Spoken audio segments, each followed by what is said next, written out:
Selamat pagi Pak Gede.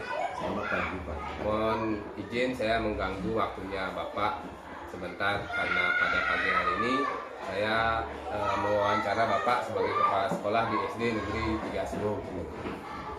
Nah, adapun tujuan daripada tiang mewawancari Bapak adalah untuk bagaimana Bapak memproses penerapan pengambilan keputusan di sekolah ini. Nah, itulah tujuan tiang mewawancara Bapak yang sebagai CDP Angkatan 7 di Kabupaten Banjar.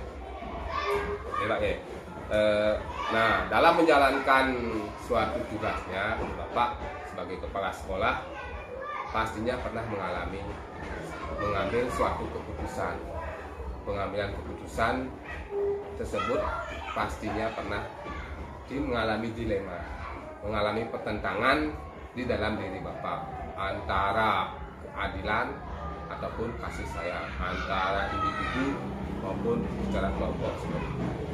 Nah, pertanyaan tiang, selama ini Bapak sebagai kepala sekolah di SD Negeri 3 Sulu, nah, bagaimana Bapak mengidentifikasi kasus-kasus yang merupakan dilema etika atau dudukan moral?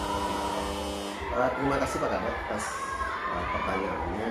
Jadi kami sebagai kepala sekolah sekaligus sebagai manajer operasional di sekolah, sekaligus menjadi juga koordinator seluruh kegiatan di sekolah, sehingga kami harus mengambil langkah-langkah yang aspiratif, terus langkah-langkah yang urgen, dan langkah-langkah yang sifatnya prioritas. Jadi itulah yang kami gunakan di dalam mengatasi dilema etika di sekolah kami. Mungkin ada kegiatan-kegiatan yang mungkin masih belum menjadi skala prioritas, kami tunda sementara, dan yang sudah menjadi skala prioritas kami lakukan secepatnya untuk pencapaian tujuan kegiatan kita di sekolah dan dalam rangka meningkatkan kompetensi masing-masing guru serta staf yang ada di sekolah untuk menunjang kemajuan sekolah kita. Oke. Selanjutnya Pak D, selama ini Bapak sebagai manajer, sebagai pemimpin di sekolah di Negeri 3 Sulu, bagaimana Bapak menjalankan pengambilan keputusan di sekolah Bapak, terutama pada kasus-kasus di mana ada dua kepentingan yang sama-sama benar atau sama-sama mengandung nilai kebajikan? Terima kasih Pak Kadep pertanyaan yang kedua. Jadi ini dilema bagi kepala sekolah biasanya, dan biasanya kepala sekolah itu mengambil skala prioritas dan waktu pelaksanaannya. Jadi di sana endingnya biasanya. Jadi ada skala prioritas dan waktu pelaksanaannya. Jadi kita pilih sesuai dengan skala prioritas yang ada di sekolah kita dan ending waktunya. Kapan, mana yang duluan dan mana yang belakangan dilakukan. Sehingga tidak ada bahasanya memprioritaskan satu aspek tertentu dengan rasa rasa berlebihan. Misalnya, contoh ada rasa misalnya karena kedekatan. Kedua, karena ada rasa misalnya takut dengan masalah-masalah tertentu yang mungkin akan dibongkar. Jadi di sekolah kami, sekolah SD Negeri 3 Sulu, semuanya berjalan objektivitas, aspiratif, dan semuanya menganut sistem skala prioritas dan urgen daripada masalah itu. Mungkin itu Pak. Oh, berarti skala prioritas dan waktu pelaksanaan itu yang menjadi prioritas dalam Bapak dalam pengambilan keputusan. Kemudian pertanyaan ketiga Pak, langkah-langkah atau prosedur apa yang Bapak lakukan selama ini di SD Negeri 3 Sulu? Adapun langkah-langkah, nah ini kalau menyangkut tentang langkah, tapi ada urutan-urutan tertentu yang harus kita lakukan. Yang pertama biasanya kami lakukan langkah yaitu pendalaman tentang masalah itu.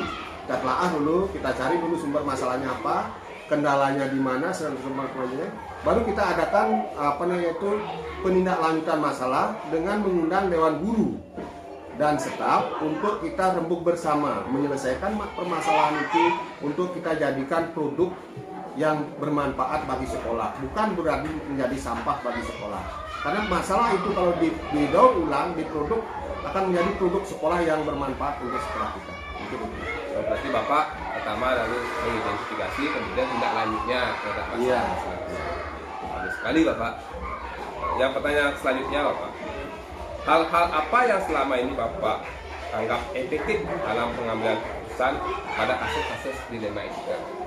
Nah, untuk pengambilan keputusan pada kasus dilema etika, karena yang adalah seorang kepala sekolah yang sudah belasan tahun menjadi kepala sekolah jadi dan berpindah dari satu tempat ke tempat lain mungkin selama ini, sehingga di masalah di tempat A dengan masalah tempat B dan seterusnya itu berbeda-beda sesuai dengan topografi dan lingkungan gurunya atau staf yang ada di sekolah. Sehingga kami sebagai kepala sekolah itu mengambil strategi untuk penyelesaian masalah secara face to face, jadi dari muka ke muka. Setelah itu baru kita pecahkan di dalam forum rapat ataupun forum kelompok kerja guru masing-masing. Apa permasalahannya yang berhubungan, khususnya berhubungan dengan pendidikan dan peningkatan mutu sekolah kita. Mungkin nanti Bapak menyelesaikan melalui face to face, kemudian diselesaikan, dibahas lagi melalui forum rapat. Iya. Nah, selanjutnya Pak, hal-hal apa yang selama ini Bapak terapkan dalam pengambilan keputusan pada kasus-kasus dilema etika? Kami biasanya kalau sudah penetapan keputusan, biasanya kami menggunakan penetapan sekolah, penetapan keputusan sekolah, bukan kepala sekolah, bukan individu kepala sekolah, tapi keputusan sekolah yang kita hargai bersama-sama dan kita junjung bersama-sama dalam satu instansi sekolah kita. Sehingga apapun yang terjadi, apapun yang kita putuskan itu adalah merupakan murni keputusan aspiratif dan murni keputusan kita bersama di satu sekolah. Walaupun di dalam penetapan keputusan itu ada namanya keputusan kepala sekolah, tapi paling tidak itu sudah mendapatkan persetujuan dari dari dewan guru dan staf yang ada di sekolah, karena di sekolah adalah politik kolegial. Jadi tidak bisa kepala sekolahnya mengambil sikap, nanti gurunya tidak mendukung. Itu Pak. Oke, berarti pengambilan keputusan ini didasarkan pada sekolah terbanyak sekali, karena sistem yang Bapak gunakan adalah politik kolegial. Bagus Pak, luar biasa Bapak dalam mengambil sebuah keputusan. Nah selanjutnya Pak, apakah Bapak memiliki sebuah tata kala atau jadwal tertentu dalam sebuah penyelesaian kasus dilema etika? Apakah Bapak langsung menyelesaikan di tempat atau memiliki jadwal-jadwal dalam menyelesaikannya? Bentuk atau prosedur apa yang Bapak lakukan? Biasanya penyelesaian masalah seperti ini ya di dilema etika itu biasanya bukan di tempat, tapi kami pelajari dulu. Setelah itu kami rembukan dengan yang bersangkutan bagaimana. Setelah itu baru kami adakan rapat khusus tentang kegiatan ini. Karena biar bagaimanapun yang bersangkutan juga hatinya supaya nyaman, dan sekolah ini yang menyelesaikan masalah juga bisa diterima oleh yang bersangkutan dan kita jadikan acuan untuk langkah-langkah ke depannya. Oke, sekali Bapak. Selanjutnya Pak, adakah seseorang atau faktor-faktor yang selama ini mempermudah atau membantu Bapak selama memimpin di SD 3 Seruk dalam pengambilan keputusan dalam kasus-kasus dilema etika? Terus terang aja di sekolah ini kami kan bekerja tim, jadi tidak ada namanya bekerja kepala sekolah aja yang memutuskan dan sebagainya. Bekerja tim dalam artian ada bidang-bidang tertentu yang harus dia minta pertimbangan baik dari guru senior dan rekan-rekan guru yang lain. Biasanya kami pertimbangan dengan guru senior dengan memanggil beberapa guru senior untuk kami ajak rembuk dulu sebelum memutuskan sesuatu dan mengadakan rapat. Nah setelah dalam rapat kita sampai kesepakatan berdasarkan hasil permufakatan atau dengan memanggil guru senior, barulah kita jadikan keputusan sekolah yang sifatnya mengikat. Mungkin itu. Ya, berarti Bapak mengambil keputusan dengan memperhatikan dari guru senior, kemudian rekan sejawat, seperti itu, saling berkolaborasi. Nah, dari semua hal yang telah Bapak sampaikan, pembelajaran apa yang Bapak petik dari pengalaman Bapak dalam mengambil keputusan dilema etika? Nah, kalau namanya dilema etika ini kan bahasa kerennya kan rujuk moral mungkin ya, bahasa kerennya seperti itu. Sehingga betul ekstra hati-hati dan betul memahami betul baru kami memberikan keputusan terhadap hal itu. Karena efeknya ini bukan untuk keputusan hari ini, tapi berlanjut. Mungkin setelah kami tidak lagi di sekolah ini sebagai kepala sekolah, supaya kebiasaan yang baik itu bisa kita tularkan kepada rekan kepala sekolah pengganti saya atau pada rekan-rekan guru yang ada di lingkup sekolah dan sekolah kita. Mungkin itu Pak.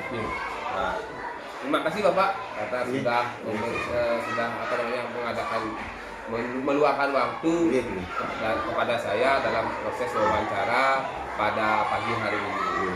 Terima kasih Bapak. Semua.